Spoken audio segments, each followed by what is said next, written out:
Nagtungo ang pamilya ni Mary Jane sa DFA upang humingi ng tulong na mapuntahan ito sa Indonesia. Ngunit pang-iinsulto ang kanilang natanggap mula sa mga ito ayon sa nakatatandang kapatid ni MJ na si Darlene Veloso. Ang masakit po nito, sinabi po ni Patricia, sinabi po niya sa mga magulang ko na, bakit? Meron ba kayong pocket money? Kasi ang kailangan na pocket money, 20,000. Meron po kaming 20,000. Pinadalahan po kami ng anak ko, ng si Mary Jane Veloso, ng 82,000 na pamasahe. Ang sinagot po ni Patricia ay, bakit? Sino ba ang kapatid nyo para bigyan ng ganung kalaking pera? Nasaktan po kami. Basta ang alam ko po, iba, minaliit po niya kami. Parang nag-isip po niya siya ng hindi maganda sa amin. Basta nasaktan po kami sa mga sinabi niya sa amin. Sa pahayag ni Darlene, si Patricia ay sekretary sa DFA na may hawak ng kaso ni MJ. Ngunit hindi nila alam ang buong pangalan nito at ito anya ang nagbigay ng cellphone number ng isang abogadong hindi rin nila nakilala sa pangalan na nagsabing tanggapin na nila ang naging kapalaran ni MJ. Isa pa po, meron po kaming tinawagang abogado na ibinigay po ni Ma'am Patricia sa amin na number. At yung pong abogado na yon,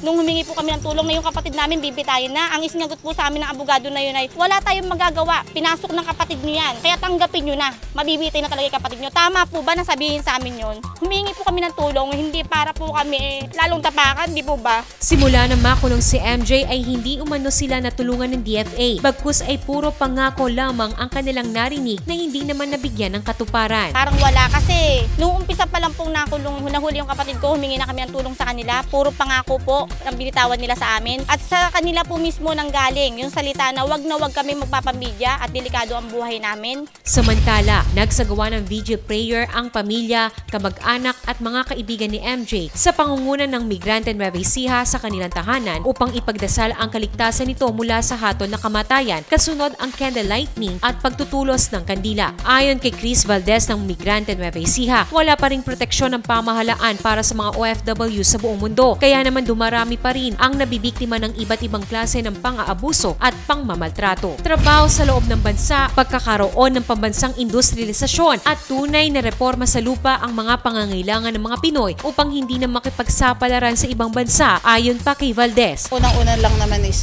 trabaho dapat dito sa Pinas. Yun naman yung unang-una nating hinihiling sa kanila. Pangalawa, magkaroon ng pambansang industrialisasyon para hindi na rin lalabas yung mga kababayan natin. Kaya lang naman tayo lumalabas dahil tapos tayo ng ating pag-aaral pero wala silang sapat na trabaho para sa atin. Puro tayo mga skilled workers. Tapos binibigyan nila ng trabaho sa labas ng bansa, hindi dito. Magkaroon ng agrikultura, ng tunay na reforma sa lupa para yung mga kababayan natin ay hindi nalalabas pa ng bansa. Kauna-unahang Pilipinang nasalang sa death row sa Indonesia si Mary Jane Veloso dahil sa drug trafficking. At kung sakali ay pangwalo sa mga OFWs na mabibitay sa panahon ng panunungkulan ni Pangulong Benigno Aquino III.